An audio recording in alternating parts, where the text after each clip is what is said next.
presentación para parte de su proyecto. Estar hoy aquí con ustedes para mí es un grato placer y vamos a estar compartiendo de manera coherente, diría yo, esos principios que por lo común no se aplican y muchas veces no entendemos por qué. Hay quienes dicen que tal vez porque es algo novedoso, hay quienes tienen miedo a lo novedoso, pero vamos a ver en el desarrollo de este taller si eso es así. En cuanto a la presentación que hacía Pedro, tal vez no coordiné esa parte con él. Por lo general, el tema de lo que pudiera parecer una discapacidad, yo prefiero dejarlo para último. ¿Por qué? Porque la gente muchas veces se predispone.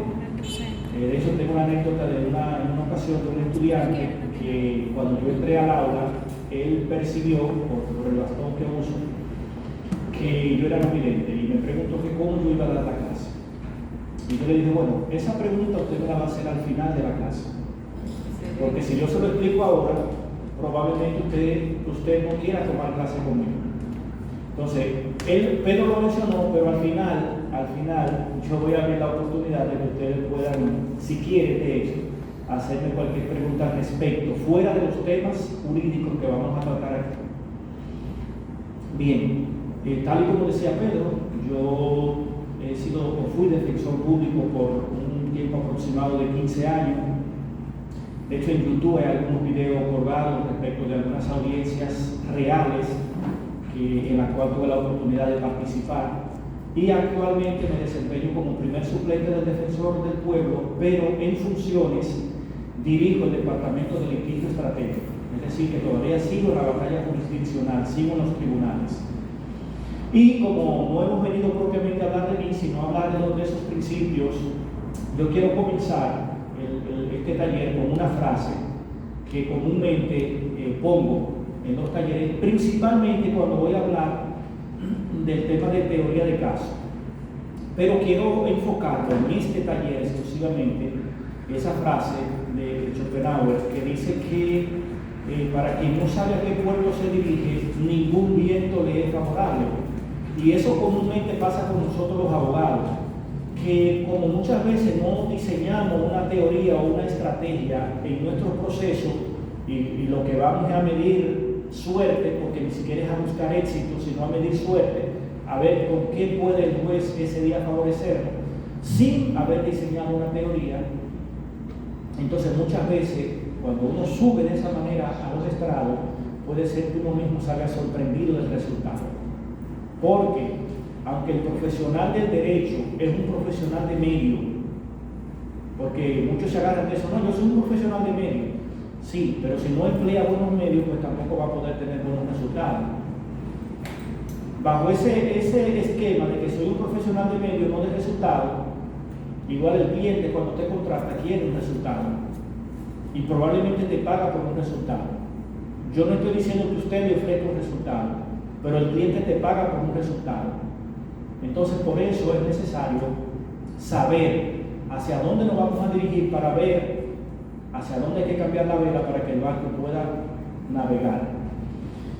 Miren, el tema de los principios, muchos, incluyéndome a mí, pensábamos que era algo novedoso y que era algo que lo había traído el Código Procesal Penal en el 2002 con entrada en vigencia en el 2004, o que la resolución 1920 de noviembre del 2003 era cuando por primera vez se hablaba de principio. Sin embargo, aquí mismo en la diapositiva ustedes van a ver que no es así, porque antes de que hubiera una resolución 1920, antes de que entrara un Código Procesal Penal en vigencia en República Dominicana, ya había una Constitución que en el artículo 8 y los diferentes numerales y literales contenía una serie de principios que regían el debido proceso.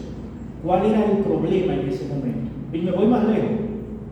Claro, la Constitución para ese momento tenía mucha más vigencia que las convenciones y los pactos, porque si ni siquiera mencionábamos la Constitución, pues mucho menos se mencionaban los pactos. Pero ahí estaba también la Convención Americana y el Pacto de los Derechos Civiles y Políticos, que también tienen un catálogo bastante amplio de principios y garantías que rigen el debido proceso. ¿Cuál era el problema? ¿Cuál era el problema? Y en esta parte lo que estoy hablando de una pequeña evolución para luego entrar ya en materia directa. El problema radicaba en el que la Constitución Dominicana no era vista como un instrumento o como un arma del debido proceso. Es decir, cuando nosotros íbamos a las universidades a tomar clases de derecho constitucional, a nosotros no nos mostraban la Constitución desde esa óptica. La Constitución hasta ese momento era un instrumento político en el que buscábamos los requisitos para ser diputado, para ser senador, para ser presidente de la República, facultades de la presidencia, pero no se veía como un instrumento. De hecho, y tal vez es muy arriesgado lo que digo, no era necesario que el Código Procesal Penal trajera un catálogo de principios, porque eso estaba en la Constitución. Y mejor aún, y más amplio aún, cuando vino la reforma de la Constitución del 2010. No era necesario, pero peor todavía, peor. Al día de hoy se siguen haciendo leyes que contienen algunos principios que ya están repetidos inmensamente, pero como no se revisan, como las legislaciones no se revisan para proponer nuevas, y como todo el mundo cree que propone algo novedoso, ahí se siguen cometiendo algunos errores. Ahora bien,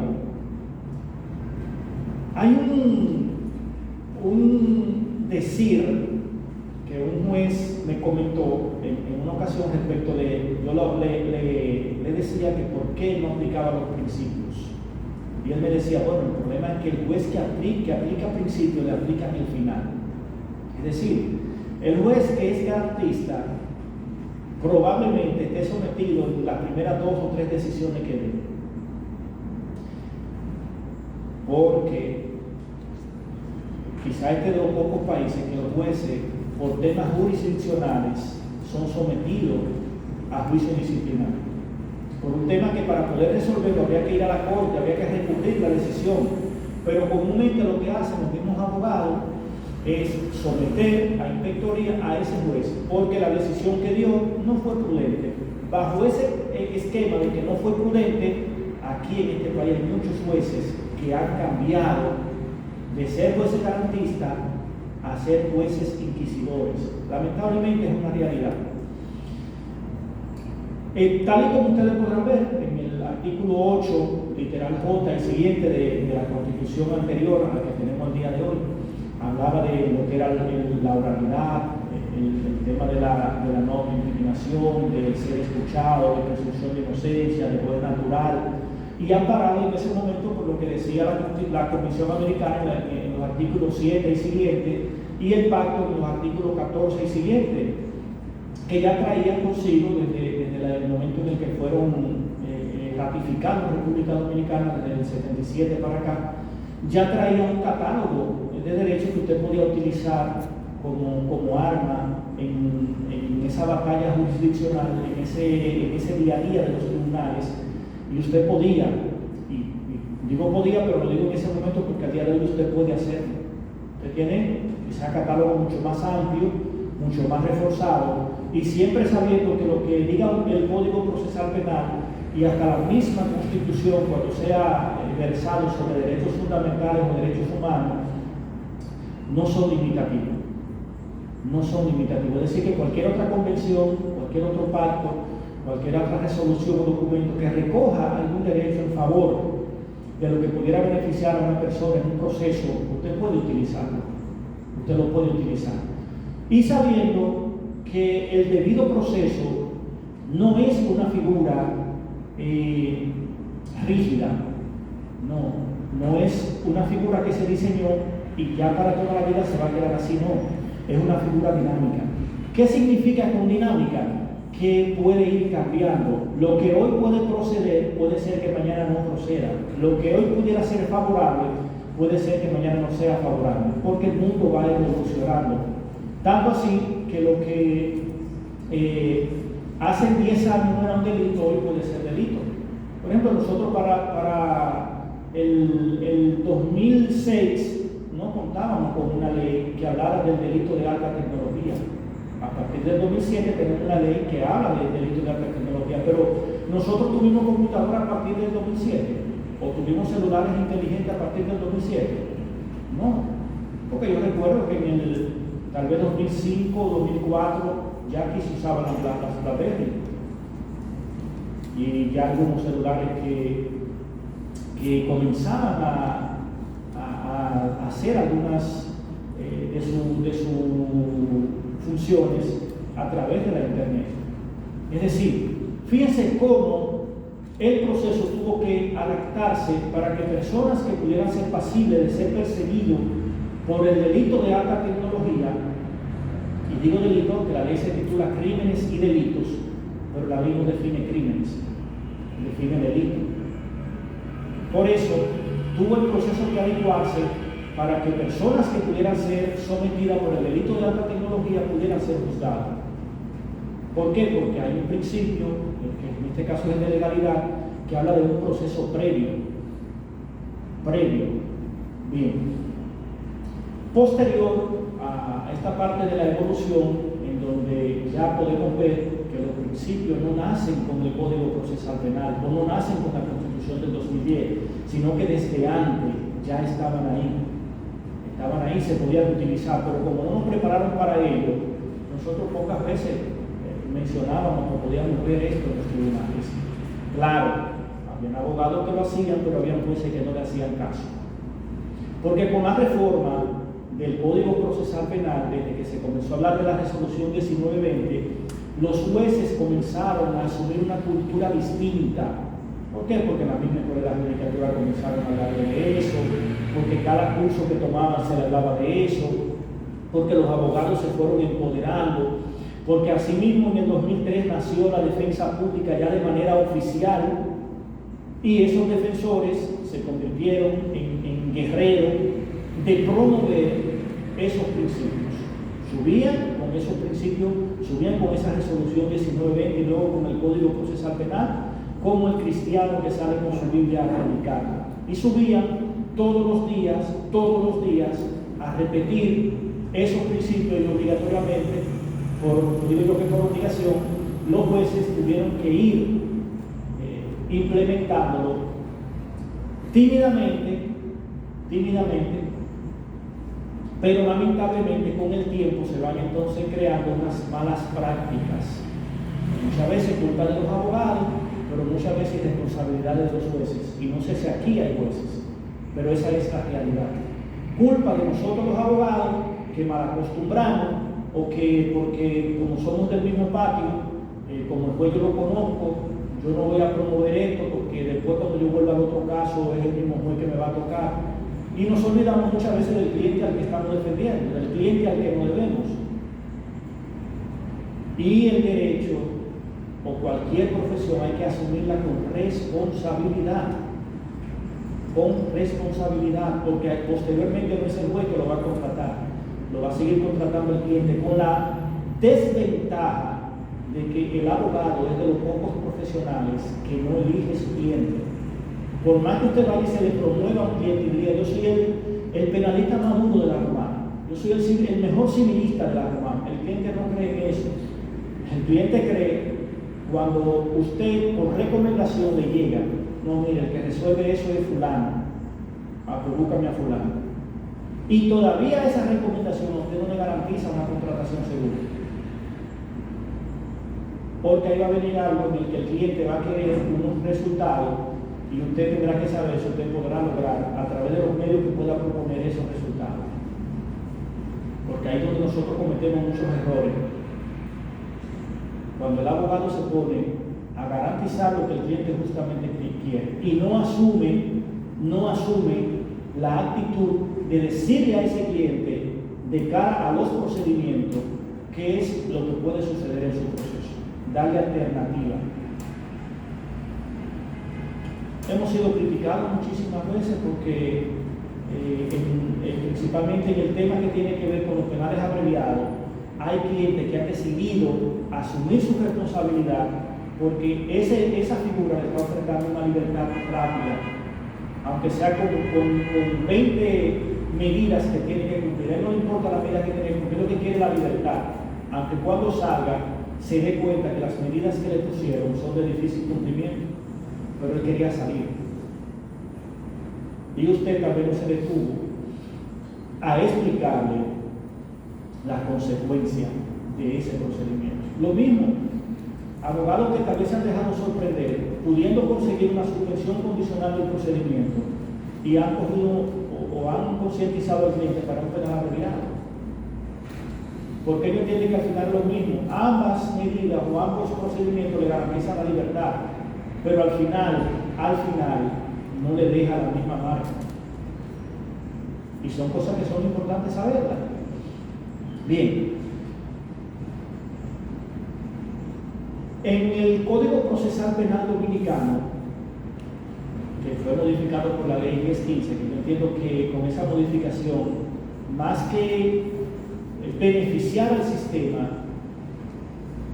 lo que vino fue a contaminar el sistema con una serie de propuestas que se hicieron en ese momento que tal vez no se analizaron, porque la única intención que había tal vez era de pretender ampliar plazo, entendiendo que con esto realmente podía beneficiarse y podía ser más efectivo el proceso, pero se generaron una serie de situaciones que usted la lee al día de hoy y no la comprende.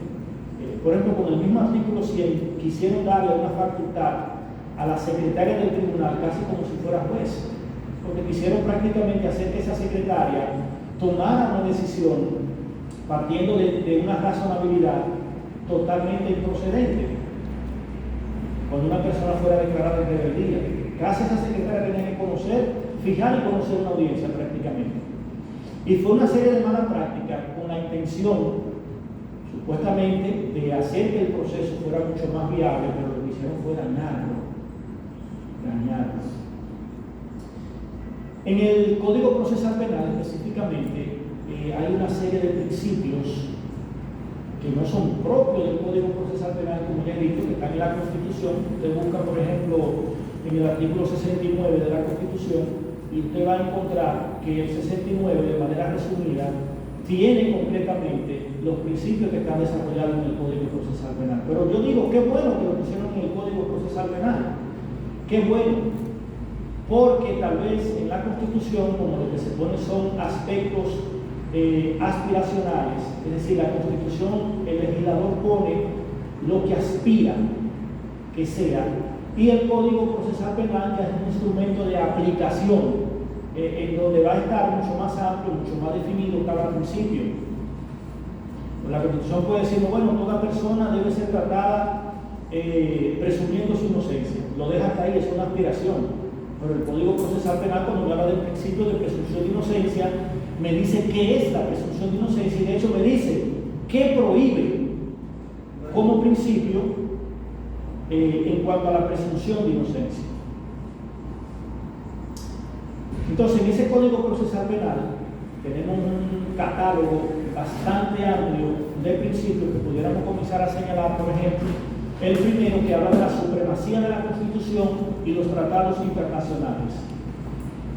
Pero fíjense que eso mismo que está ahí también está en la Constitución. Usted va al artículo 6 y en el artículo 6 habla justamente de esa primacía que tiene la Constitución en cuanto que cualquier ley, decreto, reglamento, acto, resolución que sea contraria a la Constitución es nula del pleno derecho. Y son aspectos que usted lo puede promover en cualquier juicio. Pero asimismo, en el artículo 26, la Constitución habla de los tratados internacionales. Pero asimismo, en el 74, habla de la interpretación que debe darse a la ley, a los tratados y a cualquier documento, a cualquier resolución que usted vaya a promover en un proceso respecto que, cuando vamos a ver cuál es el derecho que más beneficia, a fin de aplicar. Porque muchas veces tenemos dos leyes o tenemos un pacto o la misma Constitución que puede ser la que más favorezca y al momento de interpretarla quieren los mismos jueces armar unos conflictos para no beneficiar al titular del derecho. O viene con algunos criterios, que sobre eso vamos a hablar, cuando los jueces fallan en base a criterios que están muy desplegados de lo que son los principios o criterios que no están sustentados en alguna ley, sino un tema un tema cultural, quieren muchas veces llevarlo a los tribunales como solución del problema cuando evidentemente no está sustentado en ningún texto jurídico. Y lamentablemente en República Dominicana, a diferencia de otros países, no resuelve los casos por un tema cultural, porque en República Dominicana nuestro sistema es eminentemente positivo, es decir, todo lo que aquí se va a hacer en el tribunal, todo el procedimiento debe de estar por escrito. Hay un decir que la costumbre hace ley, sin embargo en República Dominicana, de la costumbre pudiera escribirse en una ley, pero aquí la costumbre no hace ley. Es decir, el hecho de que todos los días ocurra algo no quiere decir que eso es legal, porque pudiera ser que no esté sustentado en una norma jurídica. En este primer principio, le manda a los jueces, en la parte final de este primer principio, le manda a los jueces que deben de aplicar los principios en favor dice de los imputados, pero diría en favor del que está reclamando el derecho, y que los mismos no pueden dejar de aplicarse so pretexto de que es un delincuente a quien se está juzgando, o cualquier pretexto que se quiera poner. Esos principios tienen que ser aplicados. Hay un principio 2, que de hecho más tarde vamos a poner un video en el cual vamos a evidenciar cómo los jueces pudieran influir al momento de que se tome la decisión de una solución alterna de conflicto. En este principio 2 justamente habla de la resolución alterna de conflicto. Y los abogados son muy poco dados tal vez sí, puede ser que quieran proponer acuerdos, que quieran proponer conciliaciones, pero los abogados por lo común somos muy malos al momento de asesorar a las personas para que lleguen a soluciones alternas. Y digo yo que lo hacen por dos cosas, muchas veces tal vez por desconocimiento, y otras veces marcado en intereses particulares. Un abogado que entiende que si se llegó a un acuerdo ya va a dejar de cobrar, porque ya no va a haber audiencia. Entonces esto es importante, yo reitero esto, el derecho hay que ejercerlo con responsabilidad. Con responsabilidad. De hecho, entiendo que para final de abril vamos a salir con un nuevo libro que tiene que ver con los derechos de las víctimas en el proceso penal, se titularía La víctima en el proceso penal, derechos y prerrogativas. Y justamente hay un capítulo de ese libro en el cual nosotros hablamos de la conciliación, enfocado desde el punto de vista de la víctima, porque muchas veces no se llega a los acuerdos, no porque el imputado y sus abogados no quieran, sino porque quienes asesoran a la víctima se montan en un cliché que yo he escuchado muchas veces, decir que el que puede lo mucho puede lo poco. Entonces quiere, por poner un ejemplo de un caso que yo tuve, que viví y que yo asesoré a esa imputada para que no entrara en ese acuerdo, era un caso de cheque, 2 millones de pesos. La persona dice que van a llegar a un acuerdo de la siguiente manera: un pago de 1 millón como primera partida y 2 pagos de 500,000 pesos. Yo le pregunto a la cliente en ese momento: ¿tú puedes hacer ese acuerdo?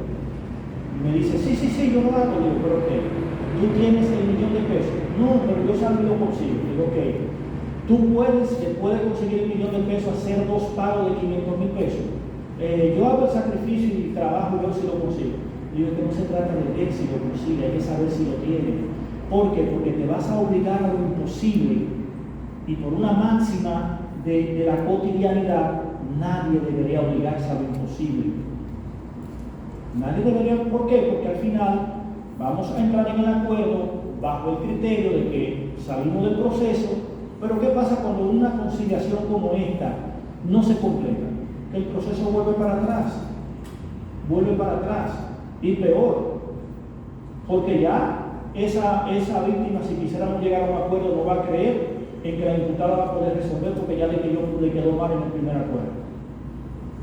Probablemente hasta el mismo tribunal tenga cierta predisposición, porque al final recordemos que los jueces son seres humanos, que pueden ser imparciales, que pueden ser independientes, pero que son seres humanos. Los seres humanos somos muy tendentes a seguir, a ser fanáticos, a tener creencias, a tener predisposiciones, a tener prejuicios, porque somos seres humanos. Nosotros no somos máquinas perfectas, somos seres humanos que, para saber que podemos ser hechos a la semejanza, como lo quiso nuestro Dios, pero tenemos la situación de que, o como facultad, de poder equivocarnos. ¿Para qué? Para recordar que somos seres humanos. Y eso es lo que pasa con los jueces, son seres humanos. ¿Qué pasó con la joven?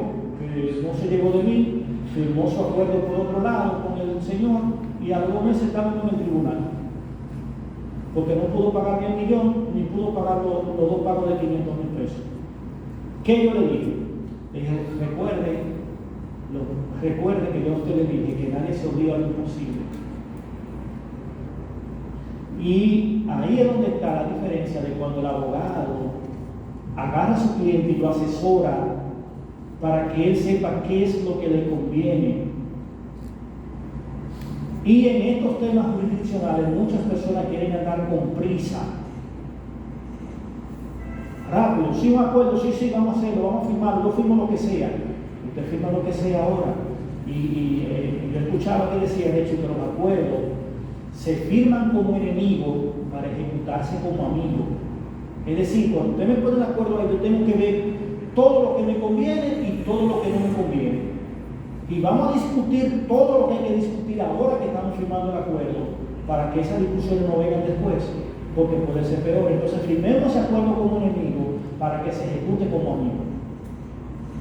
Este principio 2, que habla de la resolución alterna de conflicto, en el mismo Código Procesal Penal hay una serie de figuras que permiten que usted pueda utilizar mecanismos para no tener que llegar obligatoriamente al juicio, y de llegar al juicio que sea mucho menos tedioso.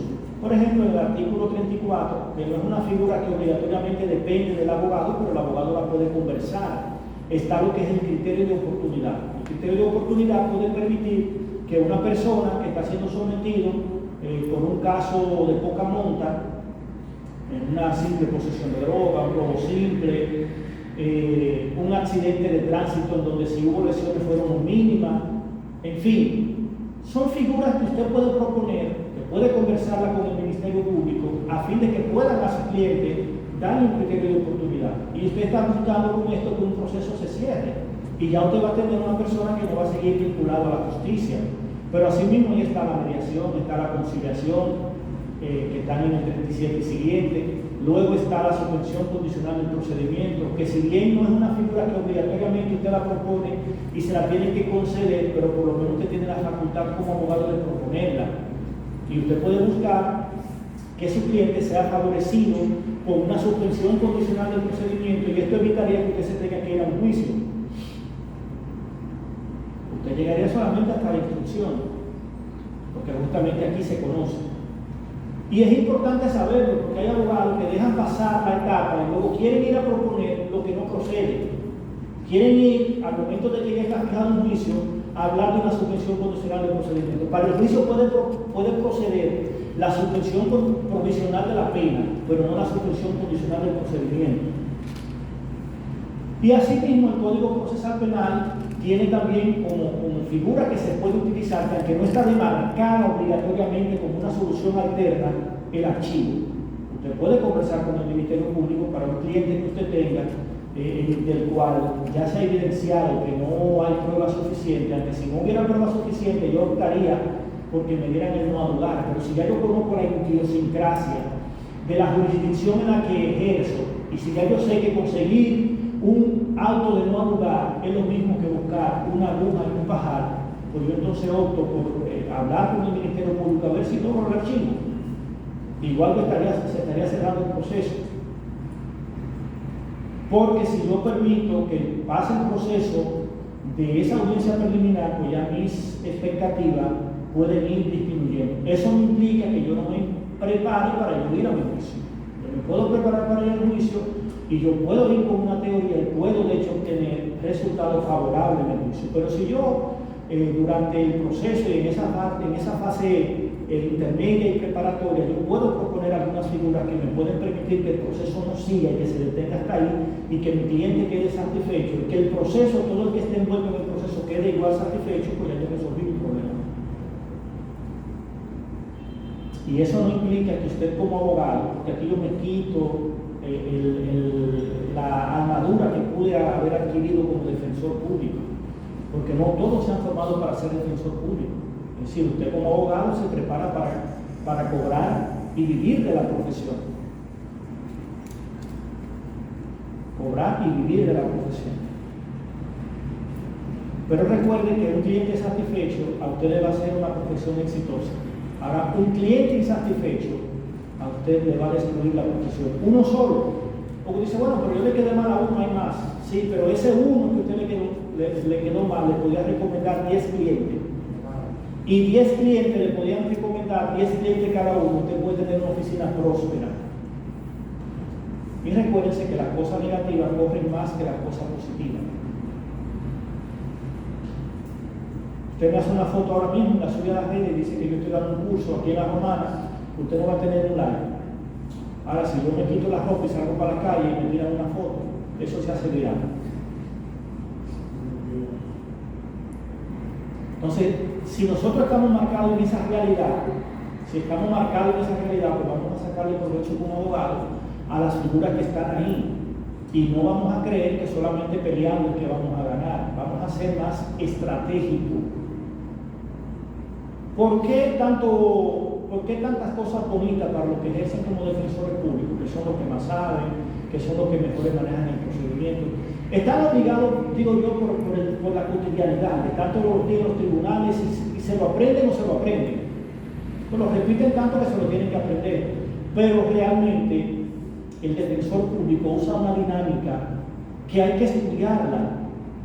Tiene tanto caso. ¿Cómo se hace para resolverlo?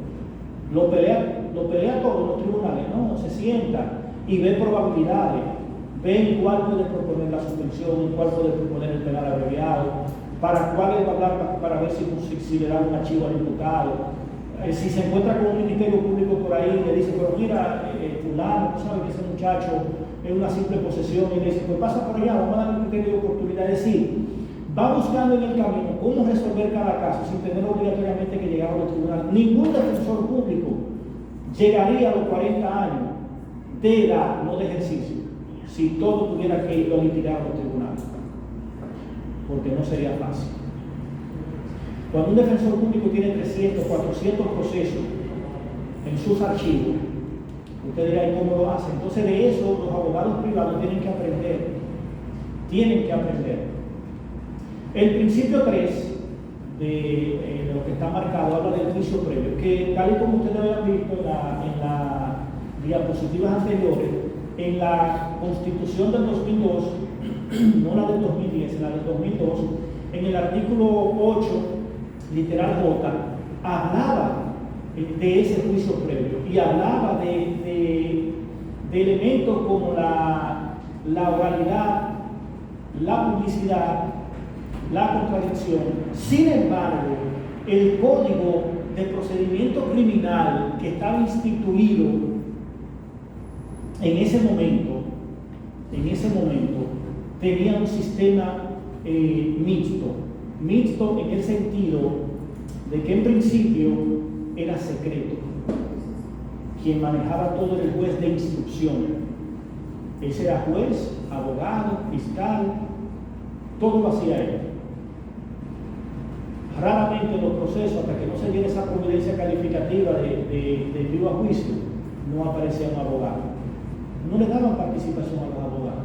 El juez era quien mandaba a buscar el preso, interrogaba al preso, si había testigo lo apuntaba ahí. Pero hasta los mismos fiscales entraban a los procesos pasar esa fase. Y era una fase meramente secreta, y nada más el juez que sabía lo que pasaba. De hecho, los alcaldes federales sacaban más presos que los abogados en ese etapa, porque iban y hablaban con los jueces. Y fíjense cómo eso, a partir del 2002-2004, cambió de manera rotunda, con la implementación de un código procesal penal acusatorio empresarial que abrió la posibilidad de que ya ninguna fase del procedimiento sea secreta. Prácticamente hay un tema de la investigación en el que se habla de una excepción, no de un secreto, pero sí de una excepción en el que habrán cosas que serán públicas, pero solamente para las partes que intervienen, no una publicidad en sentido general, como es la misma fase de la investigación. La investigación, hasta tanto no se presente el acto conclusivo, será restringida su publicidad solamente para aquellas partes que intervienen de manera directa en el proceso. Quiere decir entonces que el juicio, desde antes de hablarse del Código Procesal Penal, tenía una serie de principios que debían ser respetados, a pesar de que el código de ese entonces tenía restricciones. Pero tenía que haber oralidad, tenía que haber publicidad. Los juicios, la persona podía entrar a ver los juicios. Yo recuerdo cuando yo estaba en el bachiller, por allá por los años 98, 97, que yo iba al tribunal allá en Constanza a observar audiencias. O sea, había una publicidad permitida. Claro, había unos mecanismos que, si lo comparamos con los mecanismos del día de hoy, usted diría, pero era una locura escuchar dentro de una misma sala que el abogado tuviera que decirle al juez lo que quería que el testigo le dijera. Magistrado, por favor, preguntarle que a qué hora fue que él salió. Y el tipo no podía responder, aún no había escuchado la pregunta. Él tenía que esperar que el juez repitiera la misma pregunta. Mira, él pregunta que a qué hora fue que usted salió. Ah, yo salí a las 10 de la mañana. Bueno, él dice que él salió a las 10 de la mañana. Pero todo eso ocurría dentro de una misma sala. No era que usted y yo estábamos aquí, el testigo estaba en una sala distinta. Es decir, se escuchaba. Miren qué locura. Sin embargo, hoy día usted sabe, los que han participado en una audiencia saben que esto ya ocurre de manera natural y de manera directa. Usted le puede preguntar al testigo de manera directa y con técnicas que permiten que usted, a un testigo que vino preparado, y sobre la preparación no tiene que ser obligatoriamente para hablar mentiras, pero que vino preparado, que se sabe, que tuvo tal vez conocimiento, pero que tal vez la óptica que él tuvo no fue la óptica que permite establecer la certeza de los hechos. Y usted, con técnica, tanto de interrogatorio, de contrainterrogatorio y de manera directa, usted puede hacer que ese testigo se desacredite o entre en contradicción o se evidencie que realmente lo que él está diciendo no es la verdad. Se puede hacer. No solamente como sucede en las películas, claro. En las películas queda mucho más bonito, porque en las películas, cuando se equivoca el testigo, cuando se equivoca el abogado, cortan y repiten. En el juicio no hay forma de cortar y repetir. Por eso hay que prepararse. Por eso los procesos hay que prepararlos. No podemos ir a probar suerte. Se prueba suerte cuando usted va a una banca y juega un número. El abogado tiene que buscar el éxito en lo que hace, no la suerte. Y el éxito se busca preparando los procesos. ¿Y cómo se preparan? Utilizando los mismos principios que estamos hablando. Preparando buenas estrategias y buenas teorías de caso. Insisto mucho con esto, porque en el tiempo que llevo yendo a los tribunales, me doy cuenta que muchos abogados suben tal vez con lo que aprendieron en la universidad y jamás han vuelto a agarrar un periódico, por no decir un libro. Ya con estos celulares inteligentes que nosotros tenemos, aparecen aplicaciones como Google Noticias, por ejemplo, en donde usted en el buscador pone acción de amparo, y del mundo, no de República Dominicana, del mundo, a usted le va a salir información relacionada a la acción de amparo. Y usted puede leerla, y usted puede ir aprendiendo, y no el día que le toque estar en el limbo, no saber ni siquiera redactar una acción de amparo, pero mucho menos saber irlo a sustentar, por decir. Medida de coerción. Yo conozco en el Distrito Nacional abogados que solo son de subirte a la medida de coerción a repetirte el mismo discurso. 3 presupuestos que falsificaron en la parte de atrás del palacio, porque una carta de la Junta de Vecinos de una junta de vecinos que no está inscrita en ningún lugar, ni en el ayuntamiento, ni registrada por ningún lado, una carta de una iglesia que muchas veces es una iglesia distinta al sector donde vive el diputado, y 5 o 6 cédulas que le trajo la mamá, que no se sabe de dónde son, pero están ahí, subo con eso, y bajo esos presupuestos subo a querer convencer al juez de que ese muchacho se va a presentar al proceso. Pero no me percaté ni siquiera que en esa solicitud de medida la dirección que el imputado dio no coincide ni con la carta de la Junta de Vecinos ni con la carta de la iglesia. Entonces yo mismo estoy promoviendo que hay un problema de arraigo porque no hay un domicilio coherente. Cuando el fiscal vea eso, el fiscal va a decir, magistrado, ¿pero dónde es que vive? Entonces ya yo mismo dañé el proceso. Pero peor aún, ya yo como abogado me desentiendo de eso. Porque esos abogados solo llegan hasta la medida, ya no son capaces de seguir para el recurso de apelación o de conocer el proceso. Yo recuerdo en el Distrito Nacional, en una oportunidad, un joven que le habían ocupado un aproximado de 70 gramos. En la capital, porque donde hay puerto, donde hay aeropuerto, 70 gramos no es nada de droga. 1 kilo de droga, aquí en La Romana, yo estoy seguro que hay personas que por 1 kilo de droga están plenamente en libertad. Puede ser bajo una presentación periódica, puede ser bajo una garantía económica, pero están en libertad. ¿Por qué? Porque aquí hay aeropuertos y hay posibilidades de puertos cercanos. Entonces, cuando ese tipo de cosas suceden, 1 kilo no sería gran cosa. Pasa lo mismo en la provincia de Santo Domingo. Hay puertos y hay aeropuertos. Pero en el Distrito Nacional, 70 gramos es mucha droga. Yo conozco gente por menos de ahí preso. A este joven, cuando los abogados iban y veían que eran 70 gramos, que le estaban pidiendo prisión preventiva, ningún abogado privado, aunque él quería pagar, quiso asumir su proceso. No le quedó más alternativa que tomar al defensor público. Cuando yo reviso el expediente, en el expediente a él lo habían apresado en una bobita de esa platanera.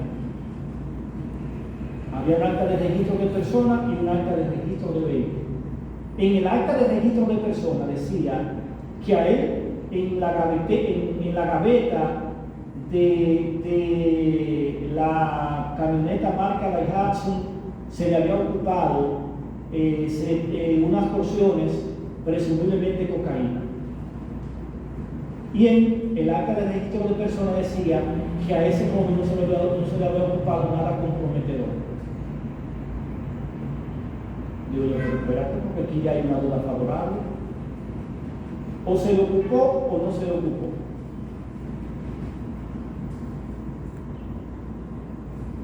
Pero mejor aún, la guaguita, según la matrícula que se ocupó dentro de la guaguita, no tenía el nombre de él, o sea, no estaba el nombre de él. Entonces, ¿cómo tú puedes decirme que obligatoriamente lo que se ocupó dentro de la guaguita, que él anduviera en la guaguita, pues yo la pude tomar prestada o la pude alquilar? Tú me dices que obligatoriamente eso es mío, pero mejor aún, ¿sería el acta de registro de vehículo el documento que diga lo que a mí se me ocupó? No sería lo que se ocupó dentro del vehículo, aunque tú me lo quieras atribuir a mí, porque puede suceder. Puede suceder que tú me digas en el acta de registro de vehículo que se ocupó droga dentro del vehículo y que esa droga se me pueda atribuir a mí.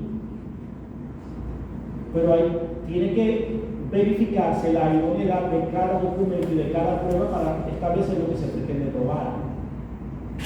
Entonces, en el acta de registro tú me dices que eso se le ocupó a él en la gaveta del vehículo, pero en el acta de registro de persona tú me dices que no se le ocupó nada comprometedor. La jueza le puso una garantía económica y le dio la libertad, como de 3,000 pesos, si no mal recuerdo la garantía económica. Los abogados, cuando yo salí, ninguno creían que a ese muchacho le hubiesen dado la libertad, porque ellos solamente se fijaron en la cantidad de droga y en lo que pedía el Ministerio Público. No fueron capaces de revisar ese expediente. Solamente mira cuánto le ocuparon y qué pide el Ministerio Público. Yo los expedientes no lo veo así. Tal vez a mí lo que menos me interesa es lo que está pidiendo el Ministerio Público. Yo pretendo mejor buscar incoherencia dentro del expediente y luego vamos a enfrentar lo que pide el Ministerio Público. Maestro, sí. permite una pregunta. Claro, no, todas las que quieran. Sí. No me dejen hablar, esto no es un monólogo. Sí.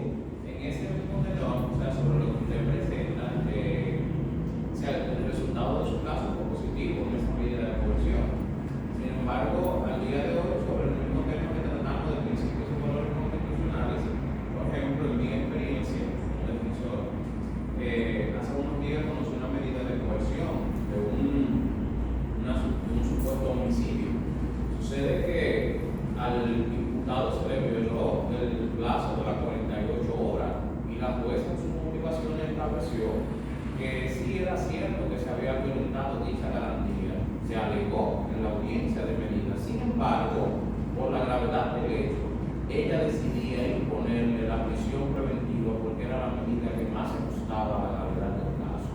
Entonces, causa un poco de incertidumbre el hecho de que los jueces en estos días decidan tal vez olvidar estos principios y valores constitucionales que ya usted viene mencionando, como la primacía de la Constitución y los tratados, ante una supuesta gravedad de un hecho que apenas está en pañales y que goza todavía el imputado de la misma presunción de la inocencia. A mí me gustaría saber su parecer sobre esa problemática, que es una realidad que vivimos los tribunales de la región y creo que del país entero. Lo primero es que esa jueza, en ese caso que usted plantea, no aplicó presunción de inocencia. Ella le aplicó lo que prohíbe justamente el artículo 14 en la parte final. Dice que nadie puede ser tratado con un principio de culpabilidad, pero ya ella lo vio culpable. Para ella él no es inocente. Porque si él hubiese sido inocente, ese principio de ese plazo constitucional tiene más peso que lo que ella pueda creer del proceso. Ella debió poner a ese muchacho en libertad. El ponerlo en libertad no implicaba que la investigación siguiera su curso y no implicaba que posteriormente a él se le presentara una acusación, y no implicaba que posteriormente pudiera ser condenado. Pero ese joven debió ser puesto en libertad, aunque se hundiera el firmamento. Aunque se hundiera el firmamento, debió ser puesto en libertad. Porque la Constitución, sí, porque no soy yo que lo digo, ni lo dice Pedro, es la Constitución que habla de que una persona que ha sido arrestada dentro de las 48 horas, no es que dentro de las 48 horas, porque me voy más lejos, hasta la medida de coerción debería conocerse dentro de las 48 horas. Pero eso no es un pensar mío, porque ¿cuál es el criterio que se utiliza? Yo vengo y deposito la medida, ya la medida te paraliza el plazo, ya ese muchacho puede durar 5 días para conocerle la medida, y cuando allá usted alega que hubo violación al plazo constitucional, dice, pero espérate, la medida fue presentada tal día, tal hora. Sí, pero a mí la Constitución ni el Código no me habla de presentar el papel ante la autoridad correspondiente, no a la persona. Si yo presento a la persona ante la autoridad correspondiente,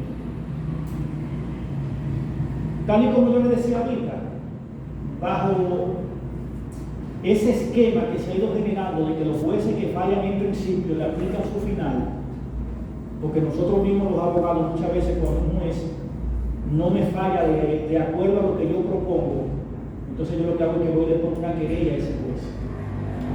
Pero peor aún, porque el que yo lo someta no sería nada. Hay jueces que lo han sancionado sencillamente porque no fueron prudentes en su decisión. Hay un juez de Santiago, un juez de la ejecución de la pena, que a una persona que estaba condenada a 20 años, como a los 7 años, le dio un permiso para hacer una pasantía. Estaba estudiando Derecho desde la cárcel y le dio un permiso para hacer una pasantía. La persona desde la cárcel lo movilizaba a hacer esa pasantía. Y la víctima se quejó. Y ese juez lo sancionaron. Y el juez dijo, pero es que yo actué dentro de la facultad que me da la ley, yo puedo tocar permiso. Le dijeron, sí, pero usted no fue prudente. Entonces, bueno, pero lo que quieren es prudencia. Bueno, el juez ni da permiso, ni da libertad condicional. Hay presos que lo han sometido 10 veces. Y el juez dice, estoy siendo prudente, se rechaza. Entonces, al final, ¿qué se consiguió? ¿Qué se consiguió? Pero eso no es nada, porque entonces ese juez repite su experiencia ante otros jueces que lo único que hacen, bueno, pero si a ti te pasó eso, pues yo voy a evitar eso. Y hablamos de una independencia y de una imparcialidad que solamente está escrita en la ley, pero que al día a día, que en la realidad y en la práctica, no existe. Es un trago muy amargo usted ir con todo un discurso, con toda una preparación, a discutir un tema sobre el plazo razonable y que un juez le diga a usted de manera descarada, sí, usted tiene toda la razón en cuanto al plazo, ciertamente se violó esa garantía, pero aquí hay un tema de que este muchacho está sometido por homicidio y por la gravedad de los hechos, porque la gravedad de los hechos no debe de calcularse cuando haya un problema. El tema constitucional está por encima de usted medirme un tema que tenga que ver con peligro de fuga. Cuando usted plantea un tema constitucional, eso está por encima. Debe revisarse, de hecho, antes de hablar de cualquier tema del fondo. Pero el miedo hace que hasta su propia sombra usted entienda qué es lo que le quiere hacer daño. Y creo que eso es lo que principalmente pasa. Si tienen más preguntas, en este momento la pueden hacer. Profesor, señor. Yo tengo, tal vez es un aporte sobre una experiencia de otro compañero defensor en la Corte de San Francisco, que se dice de esa corte que es una corte de las más respetadas del país. Y creo que es un aporte porque en estos días se está viviendo la experiencia de que los jueces de la atención permanente suspenden la medida de coerción para que se realicen entrevistas de cámara. Todo aquel que es, o sea, el que es penalista lo sabe. Se están suspendiendo las audiencias de medida de coerción para conocer cámaras que se las menores que supuestamente son testigos del proceso. La Corte de San Francisco acaba, querido maestro, de emitir, de declarar nula la medida de coerción que puso prisión. ¿Por qué? Porque se violentó el plazo que usted decía, que no es para presentar, sino para presentar y decidir sobre la solicitud de medida. O sea, todavía tenemos esperanza sobre esos principios y valores que el profesor viene mencionando. Pero entonces hay un problema con eso, Pedro, porque no todos tenemos la oportunidad de llevar nuestro caso a la Corte de San Francisco, y es verdad que es muy buena. Yo lo digo por el mismo caso de Emily Peguero, lo digo por el caso también que llevó a Tania Pérez Méndez, de la señora que defendió aquella vez, que la habían condenado a 30 años cuando aparentemente ella era cómplice, y luego la Corte le bajó la pena. No recuerdo si a 20 o a 10 años. De hecho es que cuando ocurrió eso de Tania Pérez Méndez, esos jueces tuvieron que durar más de 7 horas en un sótano porque querían picarla. Entonces, tal y como tú planteas, y es una decisión interesante, me gustaría tenerla, porque no soy yo que lo digo, lo dice la Constitución, el plazo de las 48 horas no es para yo presentar el papel, es a la persona, ante la autoridad que va a decidir si esa prisión que ya se ha ido ejecutando va a ser legal o no, si va a permanecer o no.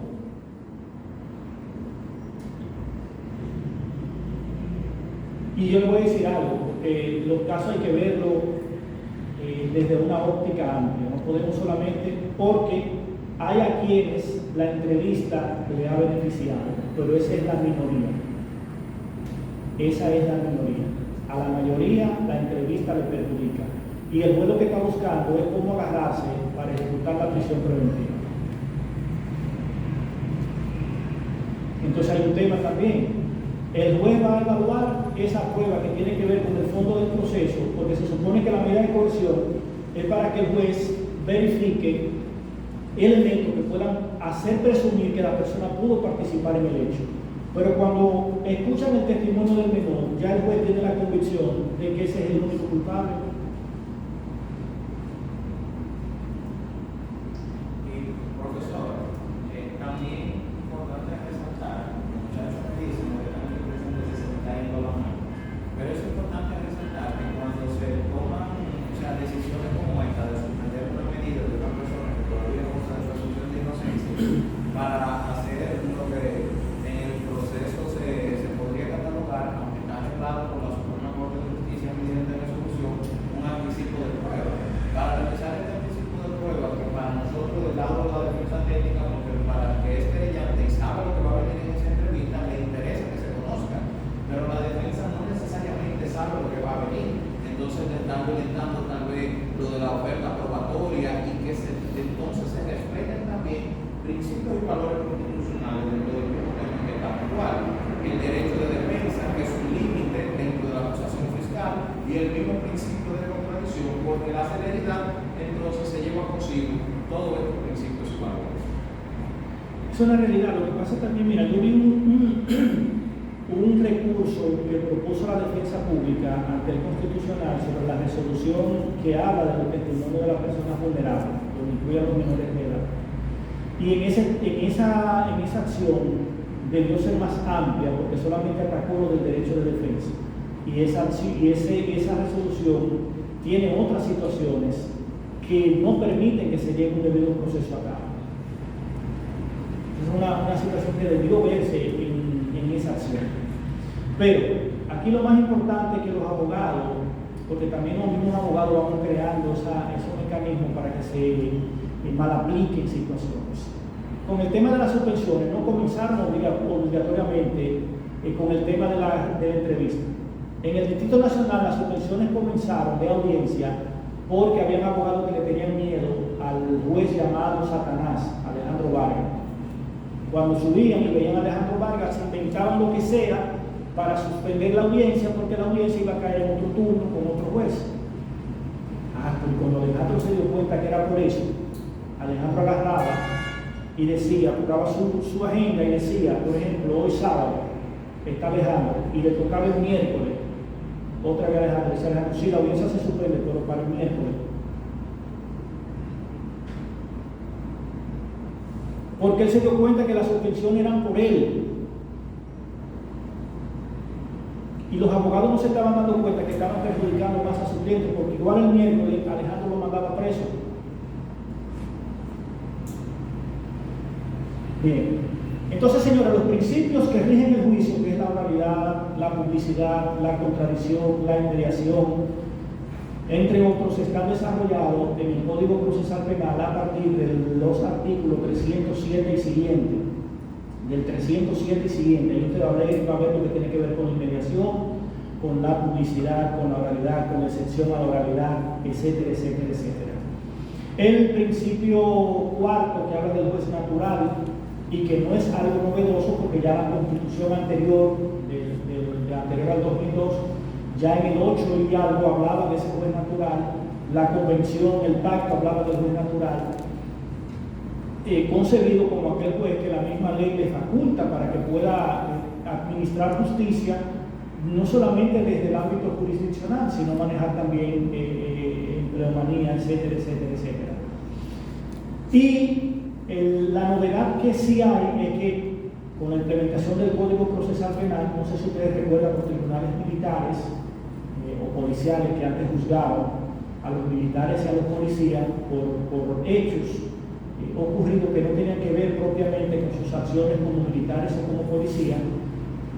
Y esto lo que hizo fue que desligó, el tribunal militar, el tribunal policial, solamente podrá llevar acciones disciplinarias. Ahora, los hechos que revistan conmutación penal deben de ir a la jurisdicción ordinaria, porque no pueden crearse comisiones especiales para juzgar este tipo de delitos.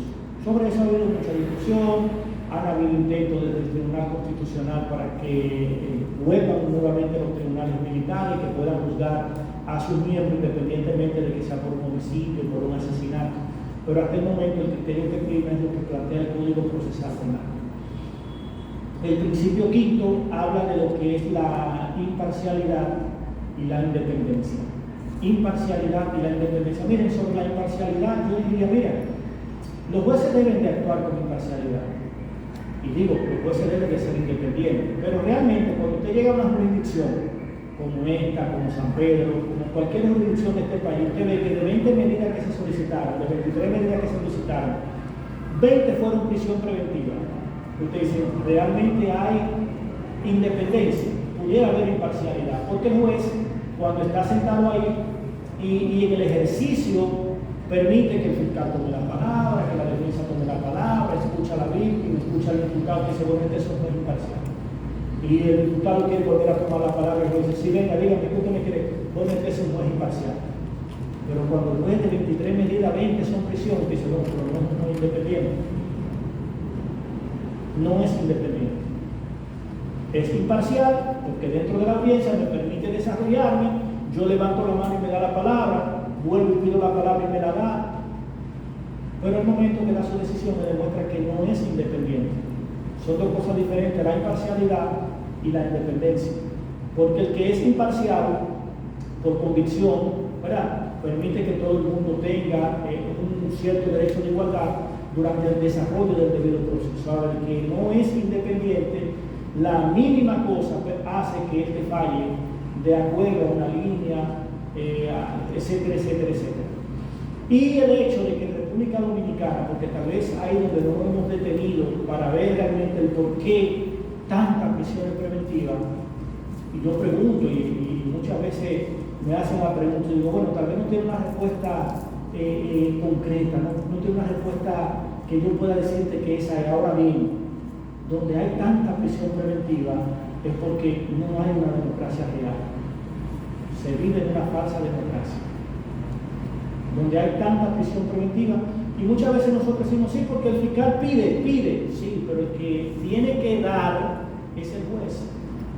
Es decir, el fiscal pide, pero el juez, y lo dice el artículo 228 del Código Procesal Penal, quien determina que la medida va a ser de posible cumplimiento, que la medida tiene que ser proporcional, que la medida tiene que ser adecuada a los mismos hechos, es el juez, no es el fiscal.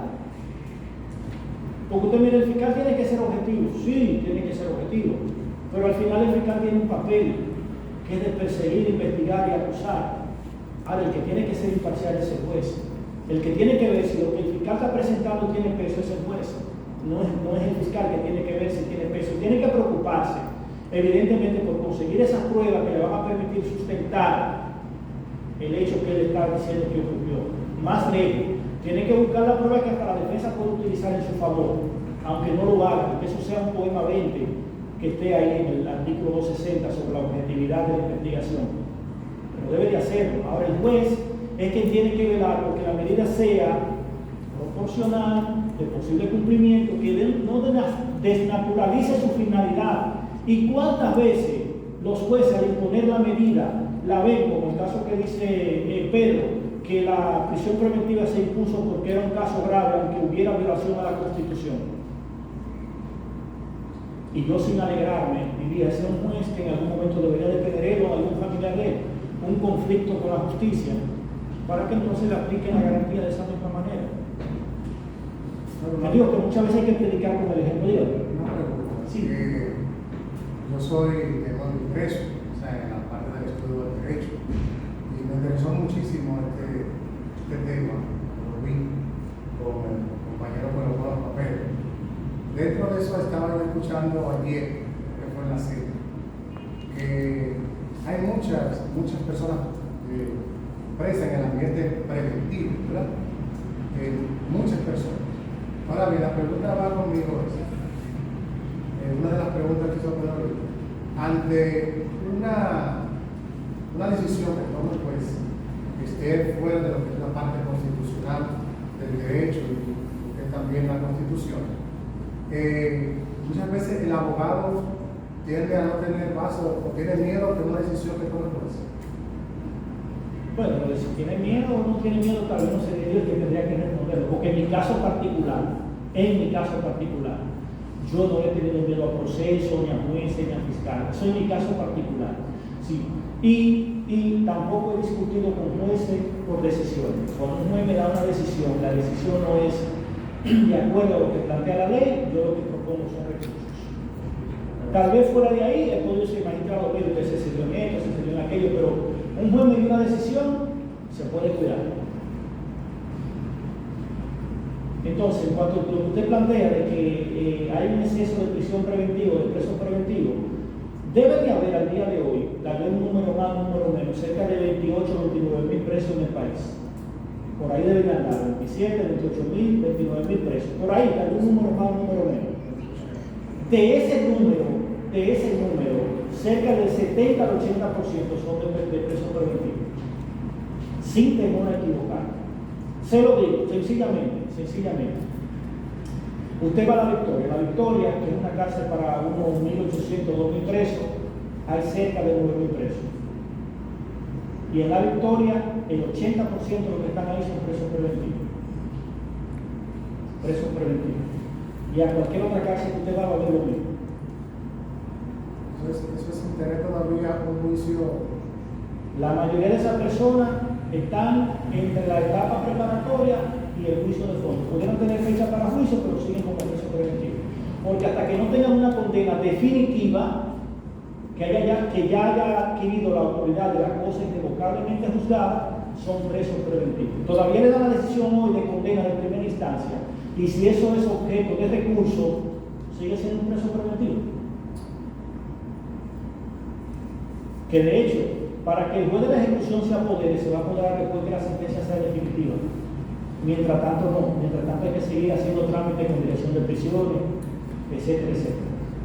Profe, Señor. según lo que dice el colega aquí, eso por ejemplo, vamos a decirlo así, muchísimos presos que hay en la preventiva.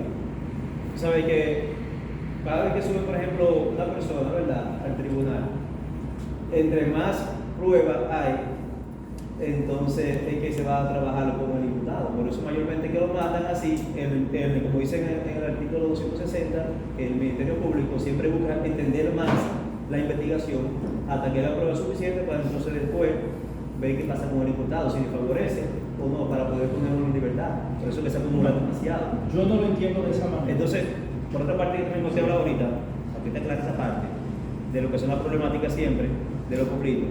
¿Qué pasa? Que el Ministerio Público siempre trabaja también con la Policía Nacional. ¿Qué pasa? Que si salen aquí una orden de arresto, ¿verdad? ¿Quién la solicita? Se la solicita siempre la solicita la policía al Ministerio Público. Ya que dura 2 o 3 meses, entonces, a veces, para poder firmar y buscar a esa persona, es que se lleva ahí. ¿Qué pasa con eso también? La familia de la persona, después que tiene esa orden de arresto, que ya el imputado ya está en la cárcel, por ejemplo, o está en la preventiva, quien toma mayormente las 48 horas, siempre es la Policía Nacional, o sea, en el destacamento ahí. Luego que lo suben ahí al tribunal, y ahí después se varía, porque ya ahí como le pueden encantar 3 meses, la pueden aplazar una semana, por eso entonces la persona de la familia ya están discutiendo de que por qué todavía está preso, si ya pasaron hace tiempo, pasaron 4 o 5 días. Lo que pasa es que eso no lo discuten en el tribunal, lo discuten en la casa. Y en la casa no van a tener quien les falle. Ahora bien, lo primero que usted plantea respecto de que la acumulación de la preventiva sí, de los presos. de que hay tantos presos porque el Ministerio Público, hasta que no consiga toda la prueba, no va a presentar. Siempre voy a entenderlo para que. Sí, pero que no lo extiende el Ministerio Público. No es el Ministerio Público quien decide el tiempo que va a tener para investigar. El Código Procesal Penal establece que si una persona de manera ordinaria se le ha dictado prisión preventiva, salvo que el caso sea complejo, dice el Código Procesal en el artículo 150 que el plazo de investigación será de 3 meses. Sí. Claro, con la posibilidad de una prórroga de 2 meses, pero esa prórroga no se la da el mismo Ministerio Público, tendría que solicitarla. Ahora bien, si el Ministerio Público decidió solicitar su prórroga, deposité antes de que se me venza los 3 meses una prórroga. Quien tiene que otorgarle es el juez. Pero dice el mismo 228 que si el juez otorga la prórroga al Ministerio Público debería de poner el imputado en libertad. Debería. No se cumple, pero tampoco nosotros los abogados incidimos para que eso se cumpla. Maestro, Porque muchas veces ni leemos la solicitud de prórroga que el Ministerio Público ha hecho, en el cual no ha justificado en lo absoluto de por qué al imputado no debería variarse la medida. Y nosotros cuando subimos ahí lo único que decimos, magistrado, nosotros no oponemos a la prórroga y ponga el imputado en libertad, pero no argumentamos más nada. Dígame, Pedro. maestro, uno de los casos que se ha dado, por ejemplo, en este departamento judicial, que es digno de resaltar, y es que la profesora Evelyn Cabrera, jueza ahora de paz y que actualmente Fue defensora. Sí, exactamente. En el distrito judicial del juez se le presentó una solicitud de prórroga y ella hizo lo que usted acaba de decir. Bueno, Ministerio Público, tú necesitas más tiempo para investigar, investiga con el imputado en libertad. Eso trajo una controversia tan grande que hubieron algunos que incluso pensaban que era posible denunciar a la jueza, como decía el profesor ahorita, que algunos ven ese mecanismo como un mecanismo de retaliación al juez por su decisión, lo que hay que recurrir la decisión, si es recurrible, según establece el mismo principio de taxatividad. Entonces, eso es una puntualización porque esta dinámica permite que vayamos verificando cómo andan las cosas en nuestro departamento judicial y ese es el trabajo de nosotros. Entonces, hacer los aprestos para que la dinámica del proceso penal entonces se vaya actualizando, diría yo, o más bien acercando más a lo que dispone la Constitución. Eso es así. Profe, un segundo, porque hay un segundo aspecto de su pregunta que no lo he respondido. Sí. En cuanto al tema que usted plantea del arresto, de la orden de arresto, no es la policía que solicita orden de arresto, ni es el Ministerio Público que da orden de arresto. Claro, la policía le puede informar al Ministerio Público como auxiliar que tienen identificada a la persona y que se necesita una orden de arresto. Y es el Ministerio Público quien debe instrumentar esa orden de arresto para que el juez de la instrucción ordene esa orden de arresto. Y la policía, por mandato del Ministerio Público, podrá salir a ejecutar esa orden de arresto. Dígame ahora. Y siguiendo en el artículo que estamos ahora mismo presente, en el 228, por ejemplo, una persona tiene 3 órdenes de arresto. Entonces ya son 4 hechos diferentes. ¿Qué pasa? El juez tiene que tomar una de ellas para poder aplicar el caso. ¿Cómo se hace eso?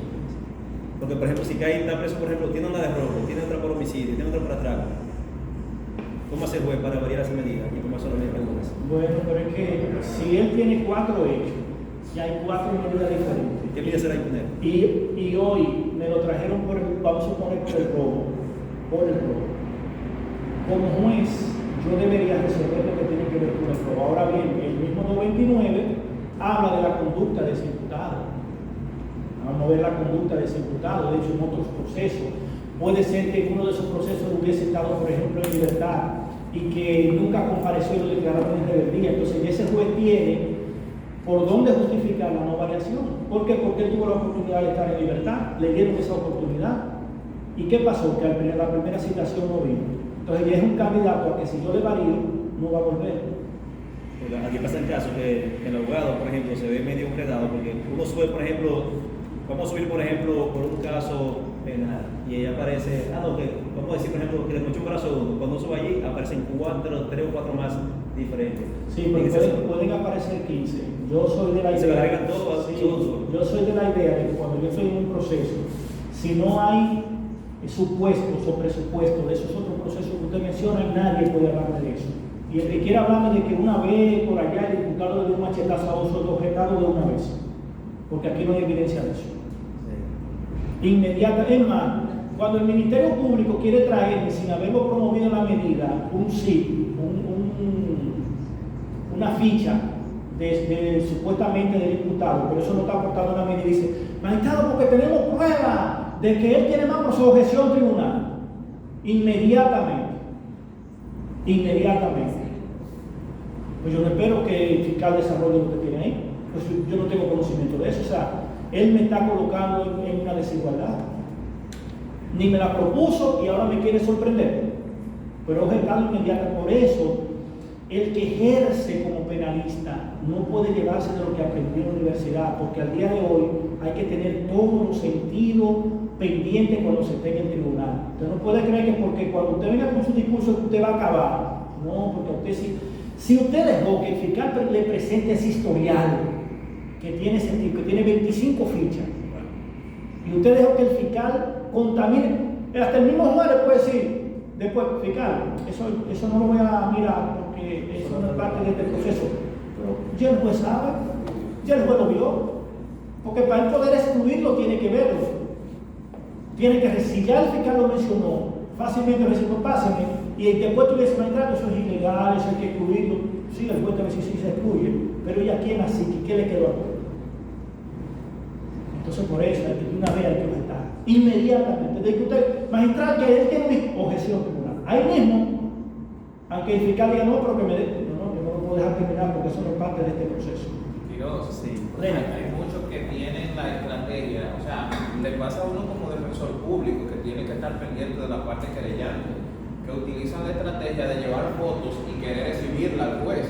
O sea, eso hay que oponerse, pero de inmediato, porque cuando el juez ve a la víctima con esa cortada y esa cuestión, ya eso se queda en la psique, como dice Quirós. Entonces, por el principio de contradicción, es que la baje y que me la muestre a mí para yo verificarla. O sea, es una cuestión de estar muy atento para poder evitar ese tipo de cosas. Miren, yo mismo con el tema de los querellantes, que de verdad, de hecho, me decidí a escribir algo con el tema de las víctimas por debilidades que he visto durante el proceso. Hay personas que buscan un abogado para que lo acompañe al conocimiento de una medida, son víctimas para que lo acompañe, y ese abogado quiere ir a asumir un papel sin haberse constituido. Pero no solo eso, se constituyó, presentó una querella, pero una querella totalmente vacía solamente para decir que él está ahí y que él puede hablar y tomar la palabra. Y tal vez de repente le pasan hasta un celular con un supuesto video que quieren que lo presente y lo promueva. Yo he sido muy, lo digo vulgarmente, muy belicoso con eso. Porque si usted no se constituyó en una medida que yo esté, usted podrá asesorar a la víctima, pero como abogado usted no va a poder tomar la palabra, porque usted no está constituido. Pero si usted presentó su querella, usted no presentó prueba en su querella, usted no va a promover ningún otro papel que no sea su querella ahí. ¿Por qué? Porque usted me está colocando en una desigualdad, es una violación al derecho de defensa. ¿Cómo yo contradigo esa prueba que usted está trayendo? Además, contradecirla no sería nada, porque tú me la enseñes en 2 minutos yo te ejerzo un discurso en ese sentido. Ahora bien, ¿y el origen de esa prueba? ¿De dónde vino esa prueba? ¿Cómo podemos saber que ese video es efectivamente el video que narra los hechos que ocurrieron? Y no puede ser un video en el que el imputado en otra ocasión estaba cometiendo otra cosa, por ejemplo, o por 2 personas que no se diferencian pero se están entrando los machetazos. Y tú se lo traes a juez como que ese fue el video de los hechos. Entonces hay que tener mucho cuidado con eso. Y tenemos que ser muy proactivos. Y le voy a decir algo, porque yo aquí no solamente he venido a hablar para enfocarlo desde el punto de vista del que ejerce como defensor. Hay que ser proactivo en todo el sentido de la palabra. Si usted va como abogado de la víctima, trate de hacer las cosas de tal manera de que usted pueda equilibrar los derechos de esa víctima. Porque sí, hasta el mismo Código Procesal Penal ha dicho que la víctima puede tener hasta 3 abogados, pero ¿qué pasa? Tiene que pagarlo, porque aquí no hay un servicio nacional gratuito para la víctima, sí lo hay para el imputado. Entonces hay que tomarlo en cuenta, eso hay que tomarlo en cuenta.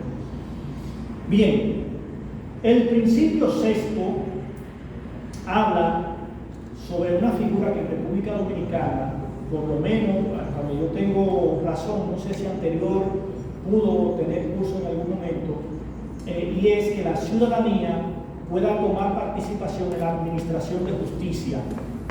Que la ciudadanía pueda tomar participación en la administración de justicia. Eso uno lo puede explicar de toda manera, y yo entiendo que no había forma de que lleguemos a un punto tan claro como el hecho de que lo que el legislador quiso decir en ese momento es que la ciudadanía pudiera tomar participación en las decisiones.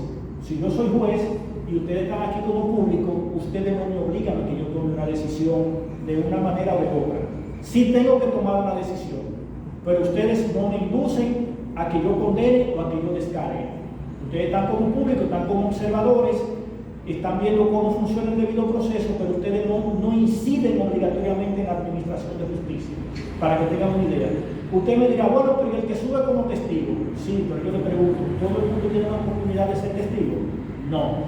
El que sube como ministerio público, bueno, todo el mundo se hace abogado. No. El que sube como defensa, no todo el mundo tiene la oportunidad de ser defensa. Entonces, cuando el legislador ha dicho la participación de la ciudadanía en la administración de justicia, lo hizo desde el punto de vista de que pudiera haber jurado, de que en República Dominicana se pudiera instituir la figura del jurado. ¿Por qué? Porque el jurado, el ciudadano común y corriente que sin ser abogado puede participar como jurado, sí incide en la decisión, porque cuando ese jurado llega a un veredicto y dice, bueno, en el caso de José versus el Estado, el jurado dice que es culpable, al juez no le queda más que imponer una pena.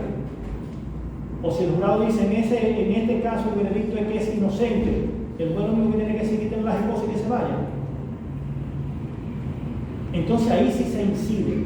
Por eso ese principio 6 no ha tenido cabida en República Dominicana por 2 razones: falta de presupuesto y falta de espacio. Los tribunales nuestros no están diseñados para que haya un jurado.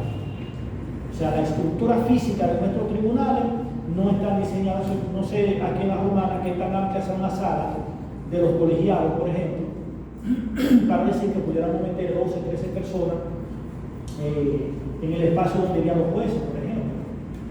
No está diseñado para eso. Pero sí ese principio se preparó para eso. Bueno, el principio 7. Sí. Maestro, tengo una pregunta de acuerdo a ese principio, y es sobre aquellos casos sonoros que tienen mucha presión social como es el caso de Villalona, que Es el de Baní. Sí, Sí, usted dice que los jueces tienen presión social. sí, por aquellos casos sonoros de que Mire, hay algo que se llama el clamor público. Y tal y como he venido insistiendo en el día de hoy, los jueces son seres humanos. Los jueces no son máquinas que con inteligencia artificial usted le entra un papel por un lado y le dice dos parágrafos y él imprime una sentencia. No, los jueces son seres humanos. ¿Qué significa que son seres humanos? Usted vio noticia anoche, ¿verdad? Entonces los jueces también vieron noticia anoche. Y probablemente se levantaron, que se han levantado el día de hoy y tal vez ya han visto el periódico, han visto las redes sociales. Los jueces son seres humanos, pero el clamor público, cuando se para un grupo de personas ahí delante a decir es culpable que lo condenen, eso no debería el juez de tomarlo en cuenta para dar una decisión. No debería de tomarlo en cuenta para dar una decisión. Al juez que tomó la decisión de variarle la medida a Villalona, lo satanizaron. Muchos programas estuvieron hablando de que ya la justicia se retomó, que se le pusieron de libertad. Miren, el juicio paralelo, que es lo que hace la prensa, le está haciendo mucho daño a la justicia. Y yo no digo que los periodistas no hagan su trabajo, pero los periodistas no son jueces. Y los periodistas ven el caso desde un solo lado, desde una sola óptica. Y en este país, ahora mismo, lo que estamos esperando es que el otro cometa el error para sacrificarlo, porque nadie piensa cuando la bola pique para el otro lado de la cancha, nadie piensa en el que Villalona puedo ser yo. Nadie lo piensa así. Entonces, un proceso donde si medimos las posibles heridas curables que esa joven pudo tener, también no pasan de los 10 días, un caso donde esa misma víctima, por las razones que sea, desistió. ¿Qué podemos pretender? Que a este señor lo condenemos a cadena perpetua cuando en República Dominicana no existe la cadena perpetua. Me voy más lejos.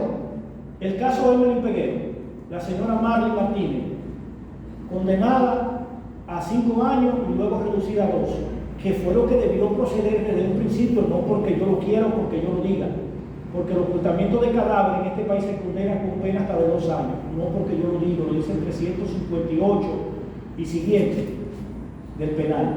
Entonces, ella el día de los hechos no estuvo en ese lugar.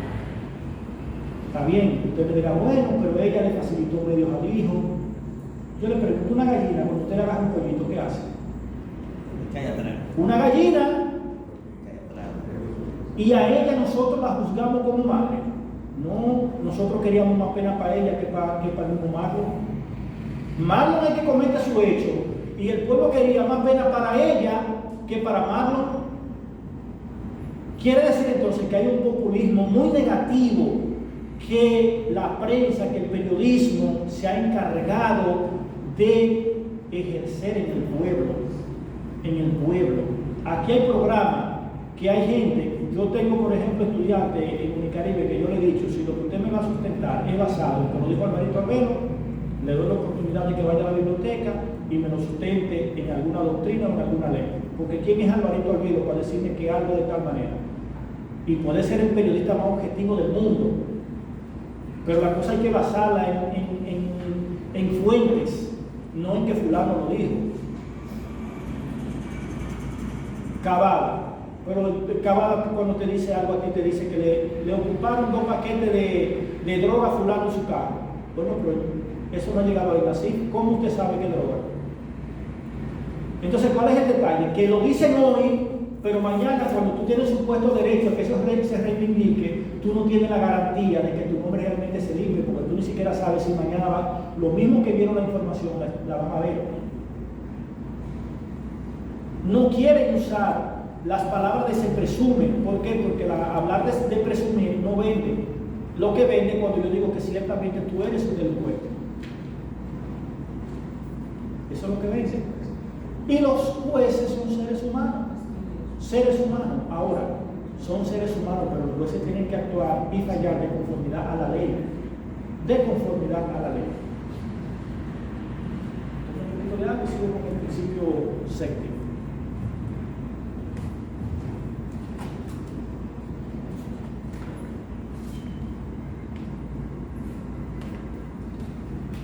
Bien, el principio séptimo tiene que ver con la legalidad del proceso, pero eso es novedoso, no es novedoso porque en el mismo Código Penal, en el artículo 4 del Código Penal, no del procesal, del penal, porque en el procesal está en el 7, en el penal, que podemos decir que es un código desde los 1880 para allá,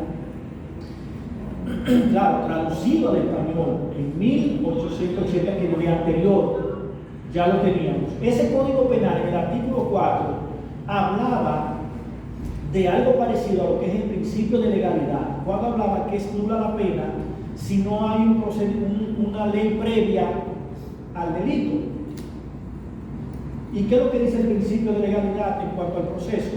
Que es nulo el proceso cuando no existe una ley previa a ese hecho que se pretende juzgar. Eso es lo que plantea. Por ejemplo, para dárselo con un caso más concreto, ¿a cuántos periodistas ustedes no han escuchado hablar de feminicidio? Muchísimo. Y de sicariato. Y yo pregunto, ¿estas dos figuras son legales? Si hay una ley que sustente estas dos figuras en el país, ¿puede ahora mismo juzgarse y condenarse a una persona por sicariato? ¿Puede ahora mismo juzgarse y condenarse a una persona por feminicidio? No, porque aquí no existen leyes que tipifique eso. Sin embargo, ustedes han escuchado muchos periodistas hablar del feminicidio, del sicariato, de que condenaron a fulano por sicariato, pero eso no existe en este país. Eso no, al día de hoy, ahora, que haya que legislar para eso, sí. Que hay un proyecto de código penal que lo plantea, sí, pero no es lo que se aplica. Al día de hoy no es lo que se aplica. ¿Por qué? Porque un proyecto de código penal es sencillamente un proyecto que hasta que no se promulgue y se publique, seguirá siendo un simple pedazo de papel. Cuando eso sucede, cuando en un tribunal a mí me hablan de feminicidio, en función de ese principio 7, yo hago mis objeciones, porque la misma resolución 3869 me dice que todo lo que viola el debido proceso yo lo puedo objetar. Cuando un fiscal me dice, no, porque fue un feminicidio, objeción tribunal. Esa figura no existe en este país. Puede tener toda la característica de lo que es feminicidio en México, en Colombia, en Chile, pero en República Dominicana el feminicidio no existe. No, porque este es un caso de sicariato, objeción tribunal. El sicariato no existe en República Dominicana. Y esa percepción que el Ministerio Público quiere plantear, lo único que hace es distorsionar el debido proceso y confundir al tribunal. Confundir al tribunal. Todo eso bajo el esquema de lo que es el principio 7. En el principio 8, que es el último antes del receso que planteo, es el que tiene que ver con el plazo razonable. Creo que tendría tiempo para dos principios más. Plazo razonable. El plazo razonable está delimitado en la ley, pero hay una situación que tenemos que tomar en cuenta, y es que el plazo razonable tiene dos connotaciones. Uno, que es el plazo razonable legal, es decir, el que está con punto y coma en la ley, que me dice que el plazo de duración máximo del proceso es de 4 años, que me dice que el plazo máximo de una prisión preventiva en caso ordinario es de 12 meses, que me dice que en materia de caso complejo es de 18 meses, que me dice que la investigación cuando es prisión preventiva es 3 meses, cuando el caso complejo es 8 meses, que el plazo para apelar una medida de coerción es de 10 días calendario, entiéndase corrido, que se cuentan días de fiestas y días fines de semana, que para apelar una sentencia de fondo es 20 días hábiles, que no se cuentan ni feriados ni fines de semana. Eso es plazo legal, porque está establecido en la ley. Ahora, cuando, por ejemplo, en el artículo 225 me dice que la policía habla de dos plazos de 24 horas, uno de 24 horas para que la policía ponga en manos del Ministerio Público y otro de 24 horas para que el Ministerio Público ponga a la persona a disposición de la autoridad judicial competente. Ahí hay un medio limbo en el que se habla de un plazo procesal. que se habla de agotar las diligencias. Agotar las diligencias, es decir, arrestar a la persona, se deben agotar las diligencias. Ese agotar las diligencias, el legislador no planteó en qué tiempo se va a hacer. Entonces ahí dejó abierto la posibilidad de un plazo procesal. Ese plazo procesal puede ser determinado por un juez. El juez podrá decir qué tiempo. Un tiempo. Por ejemplo, en España, el plazo de investigación no es un plazo legal, es un plazo procesal. Porque el juez, de acuerdo a la gravedad del hecho, es quien determina el tiempo en el que se debe investigar. El caso Arturo del Tiempo, el juez dio 2 años para investigar. Si hubiese sido en la República Dominicana y es caso complejo, 8 meses. 8 meses. Ahora bien, con el tema del plazo razonable, los jueces, principalmente en materia de extinción, no ven la extinción como un plazo legal, lo ven como un plazo razonable. Por eso muchos casos han llegado a los 4 años y los jueces no la extinguen porque dicen, espérate, es que la mayoría de las suspensiones se dieron por el imputado, por el incidente propuesto por el imputado, y no podemos computar el plazo de 4 años porque él mismo incidentó su propio proceso. Ahora, si los jueces vieran eso, digo los jueces porque usted como abogado tiene 2 teorías. Si usted está como abogado del imputado, usted tiene que irse porque este es un plazo legal. Ahora, si usted está del otro lado, usted puede hablar de que es un plazo procesal. Lo real es que el artículo 44, en el numeral 11 y 12, establece vencimiento del plazo máximo de duración del proceso y vencimiento del plazo máximo de la investigación. Si estas 2 cosas llegaron y no ha habido acto conclusivo, o en el caso del tiempo máximo de duración del proceso no hay una sentencia firme, definitiva y que haya adquirido la autoridad de cosas irrevocablemente juzgada, el proceso debe de extinguirse. Ya lo demás es interpretación y criterio. Interpretación y criterio. Cada juez, porque aquí no hay una unidad de criterio universal, aquí parece, en este país parece como si tuviéramos leyes federales y leyes estatales, es decir, el Código Procesal Penal que se aplica en el Distrito Nacional, o sea, tal vez lo que yo le estoy explicando, no sea justamente lo que se aplica en la romana, que pareciera como si en la romana debería de haber un código estatal de la romana, que no sería el mismo código del Distrito Nacional. Y por lo que veo, eso es lo que ocurre mucho. El miércoles, yo estaba en una audiencia de un amparo que la Defensa Pública propuso en el municipio oeste de la provincia de Santo Domingo, y como defensor del pueblo, nosotros hicimos una intervención voluntaria. Y yo recuerdo que hacíamos cita de una decisión justamente de San Francisco de Macorís, referente a un tema de una carcelita que se eliminó, y de algo aquí de la romana también. Y me decía el fiscal, pero eso fue allá en San Francisco, eso fue en la romana, aquí estamos en el municipio de Santo Domingo. Y yo le decía, magistrado, pero parece que estamos en una isla diferente, si yo me siento ahora perdido, o sea, ¿dónde estoy? O sea, lo que se aplica en la romana no debería ser lo que se aplica aquí, que es la misma ley. La ley 137.11 dice de los procedimientos constitucionales en cualquier punto del país que estemos. Y aparentemente eso es lo que sucede. Y ahí se van generando entonces las malas prácticas, a partir de esas interpretaciones y de esos criterios. El principio 9, y este sí sería el último antes del receso, plantea, diferente a lo que nos dijeron en la universidad, 3 cosas, no una, 3. En la universidad, a mí me decían, nadie puede ser condenado 2 veces por un mismo hecho. Eso es lo que escuchábamos en la universidad, cuando hablaban del no bis in idem, o ese principio 9. Sin embargo, cuando yo leo el Código Procesal Penal y la misma Constitución en el 69, digo, ya no se trata solamente de la condena. Dice el principio 9, nadie puede ser perseguido, juzgado, ni condenado 2 veces por un mismo hecho. Yo no tengo que esperar a que lo condenen para yo invocar ese principio. Yo tuve una experiencia en Santo Domingo, en el distrito, donde un fiscal no llegó a tiempo al conocimiento de una medida y el juez puso en libertad a esas personas porque es temporánea, o la dio por no presentar. El fiscal, en vez de recurrir a esa decisión, decidió mandar a arrestar nuevamente a esos imputados y someter la misma medida. La misma medida.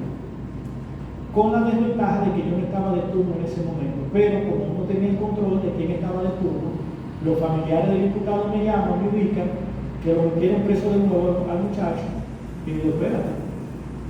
Me comunico con el que está de turno y digo, mire, este nombre, le doy el nombre. Sí, aquí está esa medida fijada. Le digo, mira, en la que yo tuve fue sometido por esto y por estos hechos. Y me dicen, pero es por esos mismos hechos que lo están sometiendo. Pues ahí mismo, en atención permanente, pide esa resolución donde lo pusieron en libertad y propone el no bis in idem por la doble persecución. Y efectivamente el juez se la cogió y lo puso en libertad de nuevo. Tuve otro proceso en el que se había depositado una querella por cheque. Un tribunal la declaró inadmisible la querella por un requisito de forma y ellos sometieron de nuevo la querella.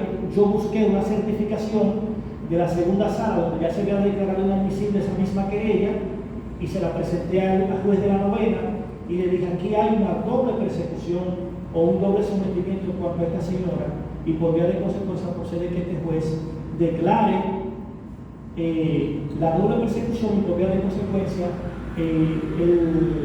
la inadmisibilidad de esa querella. Y efectivamente el juez la cogió por la doble persecución. No es solamente doble condena. Nadie puede ser perseguido, juzgado ni condenado por un mismo hecho. Cuando hablo de un mismo hecho, no hablo de un mismo tipo penal. ¿Por qué? Porque yo he tenido personas que lo he defendido por droga 5 veces, pero por hechos distintos, y es un mismo tipo penal, ¿verdad?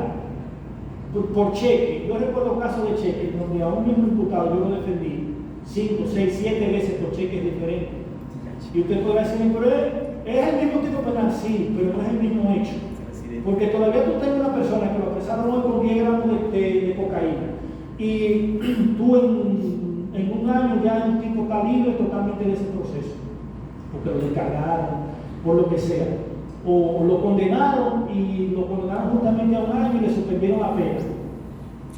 Y sucede que cuando él sale en libertad, vuelve y está transitando con 10 gramos de cocaína otra vez y lo apresan en la misma calle. Vuelven y lo ven frente a la misma banca. Oye, el caso se parece, es idéntico, ¿verdad? Lo único que cambia la fecha. Sin embargo, aquí hay un hallazgo, otra vez, de 10 gramos de cocaína puntuales en este momento. No es lo mismo a que tú me digas, mira, por los 10 gramos que lo juzgaron aquella vez, solamente lo condenaron a 3 años. Y esa fue una pena injusta. Yo entiendo que debió ser 10 años. Aprésalo de nuevo y vamos a someterlo para que el juez entonces le meta ahora 7 años para que complete los 10 años. Es a ese punto en el que yo me refiero. Porque ahí lo estamos juzgando por el primer hecho. Por eso nadie puede ser perseguido, juzgado, ni condenado por el mismo hecho. Vamos al receso.